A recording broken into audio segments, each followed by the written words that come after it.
Hi everybody, welcome to Together with Kaylee. It's been a short while, but I'm super happy to be back, and I'm happy to be back with my birthday special. I am so glad, I just have to say this.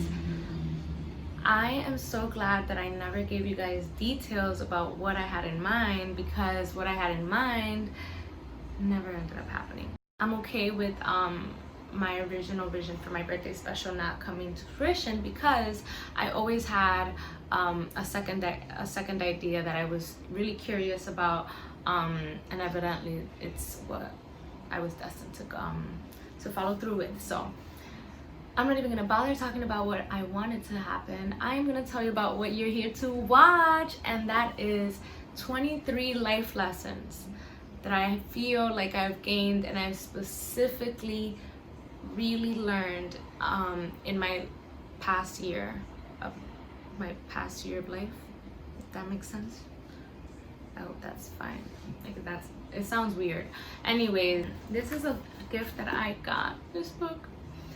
I am like 98% sure it was from Aileen. I love you, girl. It has a Bible verse here in the front. Just says, trust in the Lord with all your heart. And I appreciate this gift a lot because it gave me a home for all those little nuggets of wisdom that I get blessed with throughout my everyday life. And so even in this book alone, like, I felt like it was necessary for me to like categorize where these different bits of wisdom were coming from, because like it really comes to you in so many different ways. These are some of my categories: reflective questions, truth, life secrets, hashtag tweets for anything that I get from Twitter, friendly wisdom, when my friends bless me with those gems, you know. I got a category called straight out of sermon. And yes, those are my categories. And so I'm not gonna go into that many specifics with y'all today, but I'm just gonna share 23 lessons with y'all.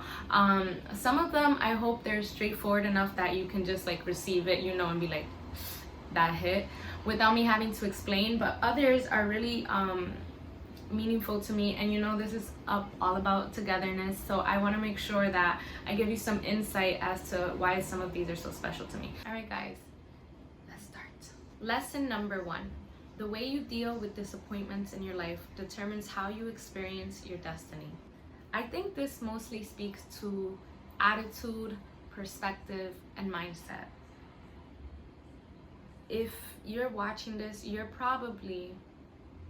maybe grown enough to know that regardless of what you do in life, whatever good or bad decisions you make in life, you will experience disappointment. I think we can all agree on that. When things are not in your control, the best way for you to approach the situation is by tweaking as necessary anything that you can control. The things you can control are your mindset, your attitude, your perspective. Knowing that we're all bound to experience disappointment, I encourage you to analyze how you respond to disappointment. Lesson number 2: what you confront cannot consume you. Lesson number 2 is really significant to me because I was profoundly consumed once in my life by something that I was not willing to confront. What happened was that I was resisting this confrontation with a big part of me that needed fixing, healing, criticizing. It needed a lot of work. But I was resisting, I was putting off. That's what I kept doing. I didn't realize it until it was too late. There's no such thing. That by avoiding, or by trying to avoid this thing, I actually further ingrained it in my life. I'm able to look back at my life now and recognize how easy it is to be consumed by what you are not willing to confront. It becomes a distraction, it's a bother.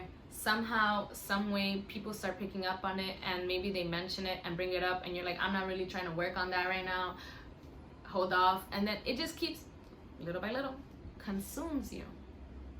If you just confront it, there is literally no way.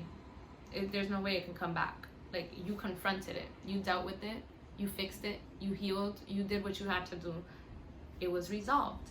Of course, life is life and it could come back in another way. But once you confront that bigger part, you know, whatever it is within yourself that you have been resisting and avoiding, it is much easier to have someone come up in conversation and be like, yo, XYZ. And you're like, I could talk about that. Lesson number 3. Every now and then, ask yourself, is my soul pleased with the life I'm living? Life can get very hectic, can get very busy. You can have family, your friends, your work life, so many different things coming at you on a daily basis that it can be easy to lose touch with yourself. Yes, you may be like, oh, I gave myself this vacation. Oh, I bought myself these nice jeans after payday. I deserved it. I've been working hard. All these are earthly desires. None of that is fulfilling to your soul. And in order to experience genuine fulfillment in life, it's gonna take a little bit more than just vacation, some nice shoes, you know, a nice meal out. It will. And part of that is paying attention to what your soul needs, to what your soul desires. Sometimes your soul is like, I just need a cup of tea or maybe a glass of wine and an early bedtime. Sometimes that's all your soul needs, some rest. Sometimes your soul is like, we need to reflect. We gotta, what is going on? Listen to your soul. Whatever your soul desires is going to be truly nourishing to you and to your earthly self, to your flesh's desires too. It's probably going to be easier to gain whatever you like. Oh, I want that 6-figure job. I want that 3-floor house. I want all of that. Once you're more at peace and in tune with what your soul needs from life, you're probably going to be better capable of being sane enough to go for that 6-figure job, 3-level house, whatever the fuck that I said. All right, next. Lesson number 4. Don't create space in your mind for things you wouldn't want to make space for in your spiritual life. The way this word gets thrown around sometimes, I get scared that it's becoming a buzzword. Manifestation is super real. Whether it's through the words that you speak or the thoughts that you entertain, it's real. I am just gonna tell you, pay mind to what you pay mind to. Lesson number 5, be wary of sinking into a bad mood. This one is so straightforward, but it needs to be said because when you are already sinking, sometimes it gets hard to gauge that, like, you're getting deeper and deeper into it. You don't have to exist or remain in any phase that doesn't bring you positivity, growth, healing, love, light, peace, etc. I went through something, guys, last year where starting the second week of August, something awful happened to me on a weekly basis for 5 weeks straight. Like, one of the things was, like, my entire wall, like, all the paint just, like, peeled off right as I was remodeling my beautiful room that God blessed me with. Thank you. So grateful, because this is my sanctuary. But even getting it to be this space was so difficult. And, you know, like I was yearning for this sanctuary, for this peace of mind. And then for the wall, like, and this was like one of the last things that I needed to do. And the entire things, all of it just peeled. The only thing that kept me from sinking throughout those 5 weeks was my perspective, my attitude, and my mindset. So with that, yes, there's gonna be situations that are out of your control, that are gonna get you in a bad mood. Sometimes there's gonna be several back-to-back situations that are gonna get you in a bad mood. They're gonna try to keep you in a bad mood. But nothing in life says that that is what you have to experience on a soul level, on an internal level.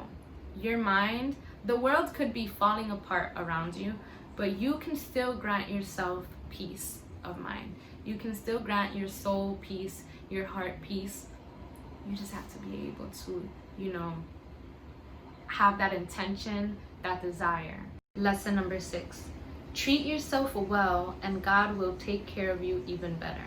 God seeing you put in work for yourself to grow, to heal from your trauma, to move forward in life, that is going to give him incentive to give you more to work with so that you may continue growing, healing, thriving. I'm going to say those words a lot because that's all I got on my mind. Growing, healing, thriving, succeeding, peace, love, light, blessings, abundance. That's all I really want to talk about. You feel me? Lesson number 7. The root of my problem was found in the mindset I was living with. This one is straight out of sermon. This is what I call that, straight out of sermon. I once had a mindset that convinced me that there was a perfect time to work on things, but it was never in the moment. Like, it was always in the future. This mindset was like, right now, yes, I recognize that is a flaw in my character, but now's not a good time. Something tells me, nothing was telling me. Something tells me later will be perfect. Thank you for bringing it up.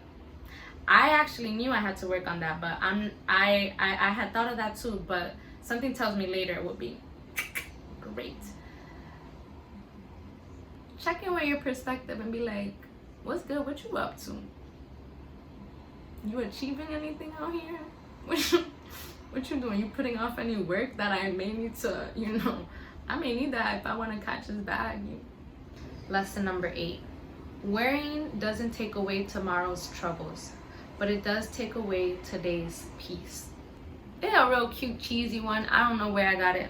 I think it was a straight out of sermon too. This was helpful for me because I am an overthinker. And I love to think about things that have never happened, that have almost negative 10% chance of happening. Those are the type of things that I use to consume my mind with. No, actually, I consume my mind with things that haven't happened, but that I would love to happen, right? Difference, growth. When you're about maintaining your soul, your emotions, your mind at peace, there's not really room for you to be worrying about things that have not happened yet, you don't even know gonna happen, your mind entirely made up. There's just no room for that. So you have to get comfortable with saying, peace, I recognize you concerned about a week from today, I recognize you, but not right now.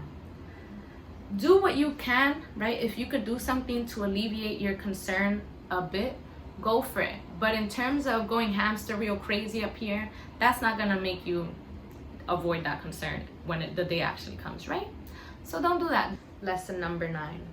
It's not the load that breaks you down, it's how you carry it. This lesson makes me think of lean on me when you're not strong. Sometimes we get so used to carrying a heavy load that we actually become attached to it, as strange as it may sound. And you're like, this is my responsibility, this is my stress, let me take care of it, let me handle it. Sometimes it turns out you don't have to hold on so tight to a load that may be best and appropriately handled with the support of others or of other techniques, of other approaches. Lesson number 10. Don't listen to the voice of resistance. If you listen to the voice of resistance, you end up engaging more than you actually want or need to with that which you're trying to resist. If you just confront it, whatever it may be, there will no longer be a need in life to resist that thing anymore. Lesson number 11. When your context is created by your preference, you'll always be disappointed. When your context is created by God's purpose, you'll never be put to shame. When your context is created by your pain, you'll always carry with you a sense of sorrow and regret. But if you frame your pain in the context of purpose, you'll realize there's a reason for everything you went through. Now, I know this one is a long one, but it's definitely one of the most important ones, because I'm talking a lot about perspective, mindset, and I think this particular life lesson does a really good job at expressing the different ways in which your perspective can alter your reality. Feel free to replay that quote, because you may identify with one more than other. You may identify with multiple, but it may just reveal to you what you're not willing to acknowledge about what your perspective is causing in your life. It may be causing disappointment. It may be causing regret, sorrow. And none of these are things that I want you to live with. None of these are things that you deserve to live with.